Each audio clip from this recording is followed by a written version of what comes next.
Assalamualaikum warahmatullahi wabarakatuh. Selamat pagi anak-anak. Apa kabar hari ini? Mudah-mudahan selalu dalam keadaan sehat dan selalu dalam lindungan Allah ya. Amin. Hari ini kita lanjutkan pembelajaran tematik tema 3, subtema 3, pembelajaran ketiga dan keempat. Nah, kita ada pembangunan sosial budaya di Indonesia. Nah, pembangunan sosial budaya adalah pembangunan yang mencakup kehidupan sosial dan budaya di masyarakat. Pembangunan sosial budaya dirancang untuk meningkatkan taraf hidup masyarakat di dalamnya. Contoh dukungan terhadap pembangunan sosial, membeli produk dalam negeri. Nah, banyak sekali produk-produk lokal, misalnya pembuatan pakaian. Nah, itu merupakan salah satu pembangunan sosial budaya. Nah, untuk mendukung terhadap pembangunan sosial tersebut, maka kita harus membeli produk dalam negeri, produk lokal. Nah, di sini ada teks mengenai perkumpulan petani pemakai air. Saat kita berbicara tentang buah-buahan lokal, kita berbicara tentang keberadaan petani lokal di dalam sebuah daerah. Membeli buah-buahan atau sayuran lokal berarti membantu memberdayakan petani. Ternyata saat ini banyak petani yang tergabung dalam sebuah organisasi perkumpulan petani pemakai air atau yang dikenal dengan P3A. Setiap desa yang memiliki areal irigasi dianjurkan membentuk organisasi P3A. Pembentukan organisasi P3A adalah atau organisasi petani irigasi tersebut dilakukan oleh petani itu sendiri berdasarkan kebutuhannya serta sesuai dengan norma dan nilai yang berkembang secara spesifik di daerah masing-masing.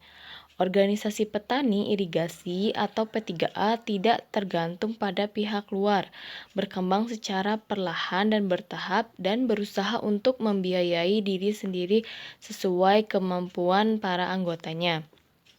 Organisasi ini boleh menerima bantuan tetapi boleh menggantungkan diri dari bantuan.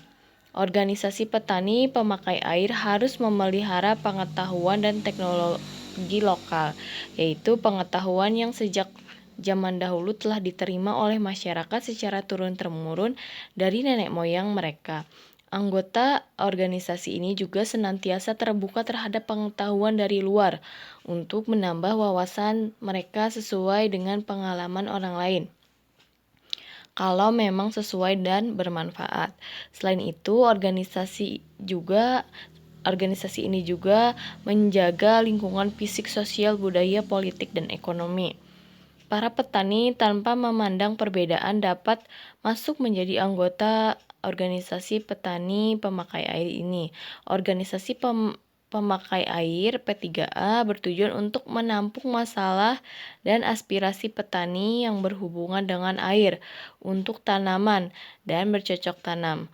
Organisasi ini menjadi wadah bertemunya petani untuk saling bertukar pikiran, curah pendapat, serta membuat keputusan-keputusan guna memecahkan permasalahan yang dihadapi bersama oleh petani, baik yang dapat dipecahkan sendiri maupun yang memerlukan bantuan dari luar.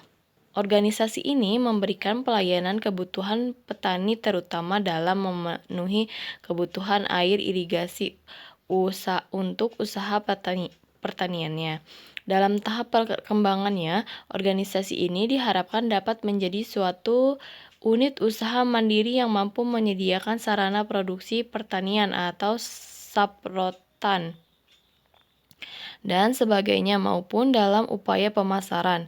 Selain itu, organisasi ini juga berperan dalam pengembangan dan pengelolaan sistem irigasi. Nah, organisasi P3A ini merupakan salah satu contoh pembangunan sosial budaya. Disebut sosial karena tumbuh dan berkembang dalam kehidupan masyarakat.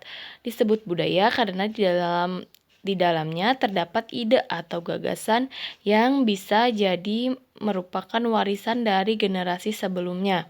Nah, inilah yang mendasari pembangunan sosial budaya yang memang dirancang untuk meningkatkan taraf hidup masyarakat di dalamnya. Nah, P3A ini merupakan salah satu contoh pembangunan sosial budaya. Nah, lakukan identifikasi terhadap bentuk-bentuk keragaman yang kamu temukan pada bacaan di atas. Nah, berikan penjelasan untuk setiap keragaman yang kamu temukan. Nih, ada contohnya. Organisasi P3A dibentuk oleh petani itu sendiri. Nah, penjelasannya berdasarkan kebutuhannya serta sesuai dengan norma dan nilai yang berkembang secara spesifik di daerah masing-masing. Ini berarti sikap setiap organisasi P3A berbeda dari satu daerah dengan daerah yang lain. Nah, kalian temukan lagi, identifikasi lagi bentuk keragaman yang kamu temukan. Nah, nanti tulis di sini. Nah, seperti itu. Nah, kita ke keragaman di Indonesia. Keragaman Indonesia meliputi suku, bangsa, agama, budaya, serta kegiatan ekonomi. Nah, masyarakat sebaiknya tetap bersatu meskipun keragaman menimbulkan perbedaan sesuai semboyan Indonesia, yaitu Bhinneka Tunggal Ika. Keragaman dalam kehidupan sehari-hari, misalnya dalam organisasi, tujuan organisasi menjadi persatuan antar anggota karena dilaksanakan dengan semangat kebersamaan. Jadi, di Indonesia itu memiliki keberagaman dari Sabang sampai Merauke yang meliputi suku, banyak sekali suku di Indonesia. Ada suku Dayak, suku Jawa, suku Sunda. Nah, dari bangsa, agama mulai dari Islam, Kristen, Hindu, Buddha, Tionghoa. Nah, budaya serta kegiatan ekonomi. Nah, banyak sekali. Tetapi perbedaan itu jangan menimbulkan permusuhan, justru harus menjadi satu kesatuan sesuai dengan semboyan Indonesia, yaitu Bhinneka Tunggal Ika, berbeda-beda tetapi tetap satu jua. Nah, di sini Ibu telah membuat cetakan tangan. Nah, cetakan tangan ini yang di sini ini berisi tentang keterampilan yang disukai. Nah, Ibu menyukai menulis, membaca, dan traveling. Nah, kalau di sini ini ada asal daerah orang tua. Nah, asal daerah orang tua Ibu dari Lampung dan Kuningan. Nah, kalian juga buat cetakan tangan kalian sendiri. Nah, di buku tulis atau di buku gambar boleh. Nah, nanti kalian hiasi cetakan tangan tersebut. Boleh digambar apa saja. Misalnya mau digambar bunga, digambar apa di sininya. Boleh. Nah, nanti di sininya dikasih nama. Nah, misalnya namanya Udin. Di sini kasih nama Udin. Nah, seperti itu ya, paham? Paham ya? Nah, selanjutnya kita ke keragaman sosial budaya Indonesia dan manfaatnya. Indonesia yang kaya akan keberagaman sosial budaya, keragaman yang ada menjadi modal dalam pembangunan sosial. Contoh manfaat keberagaman sosial budaya Indonesia. Yang pertama, menumbuhkan rasa nasionalisme atau cinta tanah air. Yang kedua, sebagai identitas bangsa di mata internasional. Nah, sebagai ciri khas bangsa Indonesia di mata internasional. Yang ketiga, memupuk sikap toleransi sehingga persatuan Indonesia tetap terjaga. Nah, berarti kita harus menanamkan sikap toleransi atau saling menghargai satu dengan yang lainnya walaupun kita berbeda agama, berbeda suku, berbeda bahasa. Nah, kita harus menanamkan sikap toleransi. Nah, sebagai ikon pariwisata sehingga menambah pendapatan nasional. Nah, selain itu juga sosial budaya kita sebagai ikon pariwisata bisa juga sebagai ikon pariwisata. Misalnya Candi Borobudur. Nah, itu kan sudah terkenal. Nah, itu bisa dijadikan sebagai ikon pariwisata sehingga menumbuhkan pendapatan nasional. Nah, selanjutnya sebagai sumber pengetahuan dunia. Selain itu, bisa juga sebagai sumber pengetahuan dunia.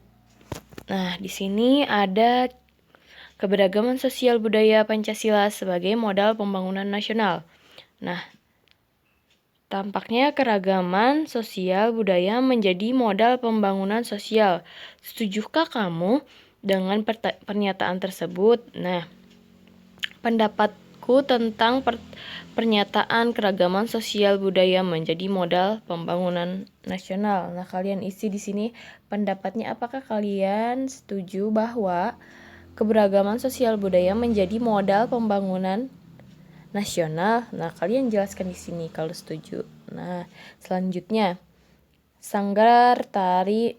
Nah, Sanggar Tari merupakan sebuah contoh swadaya masyarakat untuk pembangunan sosial budaya di daerah mereka. Nah, sekarang sebutkan contoh-contoh keberagaman sosial budaya yang dapat ditemukan di daerahmu. Jika itu berbentuk bahasa daerah, sebutkan nama dari bahasa daerah tersebut dan seterusnya. Ya, misalnya contohnya